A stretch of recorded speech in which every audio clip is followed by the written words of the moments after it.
इस वीडियो में हम पढ़ रहे हैं क्लास 10th का विषय है विज्ञान। पाठ है रासायनिक अपक्रिया एवं समीकरण। तो आइए देखते हैं।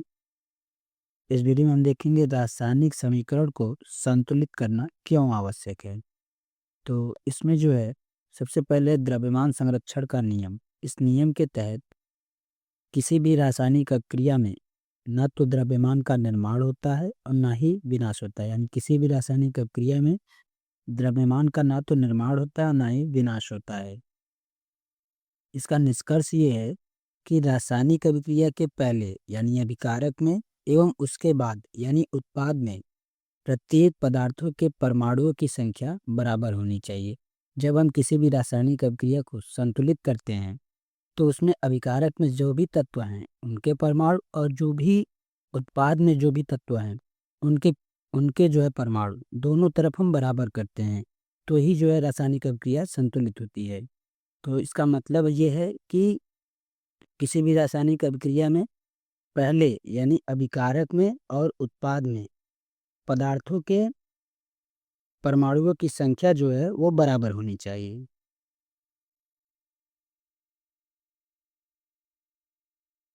अगला है हमारा रासायनिक अभिक्रियाओं के प्रकार। तो आइए देखते हैं। सबसे पहले है हमारा संयोजन अभिक्रिया। क्या होता है संयोजन अभिक्रिया? जिस अभिक्रिया में दो या दो से अधिक अभिकारक मिलकर एक एकल उत्पाद बनाते हैं, यानी वह अभिक्रिया जिसमें जो है दो या दो से अधिक अभिकारक मिलकर एक अकेला यानी सिंगल उत्पाद का निर्माण करते हैं। तो आइए देखते हैं इसको जो है उदाहरण के माध्यम से। जैसे कि यहाँ पर लिया गया है ए प्लस बी। यहाँ पर दो अभिकारक है, एक अभिकारक ए है और एक अभिकारक बी है। तो इनका जब अभिक्रिया होता है तो ये अकेला उत्पाद बनाता है सी। तो इसका मतलब है कि ये जो अभिक्रिया है यह एक संयोजन अभिक्रिया है। तो आइए देखते हैं इसको एक उदाहरण के माध्यम से ताकि अच्छे से समझ में आ जाए। तो उदाहरण में लिया गया है कोयले का दहन। जब कोयले का दहन होता है यानी कोयले को जलाया जाता है तो क्या होता है, उसमें कोयला जो है वो कार्बन होता है और कार्बन जो है वो ऑक्सीजन की उपस्थिति में जब दहन किया जाता है यानी जलाया जाता है तो क्या बनता है हमारा, कार्बन डाइऑक्साइड बनता है। यहाँ पर आप ध्यान देंगे कि दो अभिकारक जो है वो मिलकर एकल उत्पाद का निर्माण कर रहे हैं, यानी ये अभिक्रिया जो है वो एक संयोजन अभिक्रिया है। इसी प्रकार से हमारा दूसरा उदाहरण लेते हैं, जैसे कि जल का निर्माण है। तो जल के निर्माण में हाइड्रोजन और ऑक्सीजन मिलकर अभिक्रिया करते हैं तब जल का निर्माण होता है।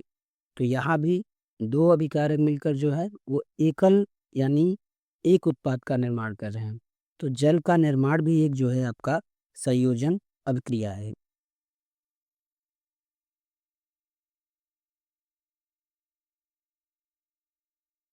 इसके बाद है हमारा दूसरा वियोजन अभिक्रिया।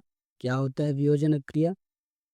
वह अभिक्रिया जिसमें एक अभिकारक टूटकर दो या दो से अधिक उत्पाद में बदल जाए तो उसे वियोजन अभिक्रिया कहते हैं। यानी ऐसा जो है रासायनिक अभिक्रिया जिसमें एक अभिकारक जो है वो टूटकर दो या दो से अधिक उत्पाद बनाता है। जैसे कि यहाँ एग्जांपल लिया गया है, ए जो है हमारा अकेला अभिकारक है और ए जो है जब इसका अभिक्रिया किया जाता है तो दो उत्पाद बनाता है बी और सी। तो ये जो एग्जांपल है ये एक वियोजन अभिक्रिया को प्रदर्शित करता है।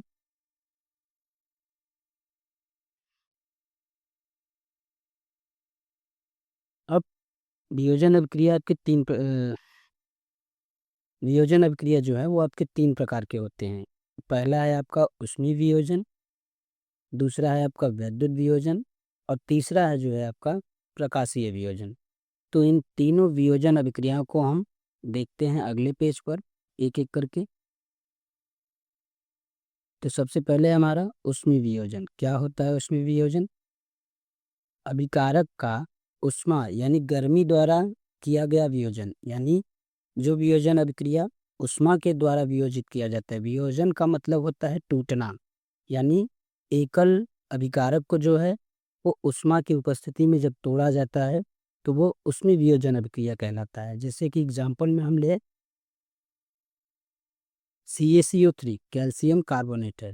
जब इसको ऊष्मा की उपस्थिति में अभिक्रिया कराया जाता है तो यह दो उत्पादों में बँट जाता है।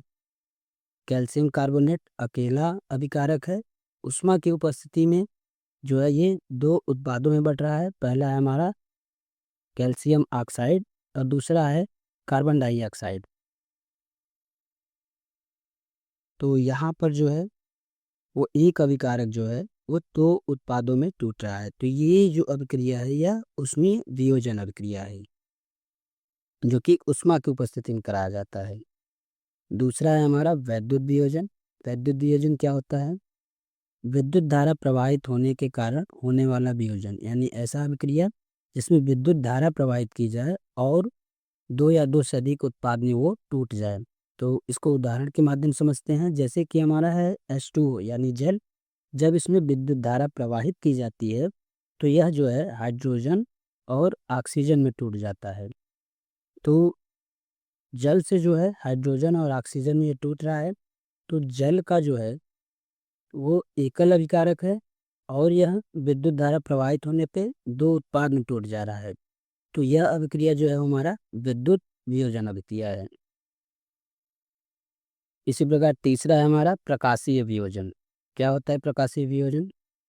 सूर्य के प्रकाश की उपस्थिति में होने वाला वियोजन, यानी ऐसा रासायनिक अभिक्रिया जिसमें जो है सूर्य के प्रकाश की उपस्थिति में एकल अभिकारक को 2 उत्पादों में 2 या 2 से अधिक उत्पादों में तोड़ा जाता है। तो इसका एग्जाम्पल है हमारे पास AgCl यानी सिल्वर क्लोराइड। इसको जब सूर्य के प्रकाश की उपस्थिति में अभिक्रिया कराया जाएगा तो यह Ag यानी सिल्वर में और क्लोरीन गैस में जो है बदल जाता है। तो यहाँ पर जो है सिल्वर क्लोराइड जो है वो एकल अभिकारक है और सूर्य के प्रकाश की उपस्थिति में जब अभिक्रिया होता है तो यह Ag यानी सिल्वर और क्लोरीन गैस में बदल जाता है। तो ये अभिक्रिया जो है वो प्रकाशीय वियोजन अभिक्रिया है। क्यों है? क्योंकि ये सूर्य के प्रकाश की उपस्थिति में हो रहा है।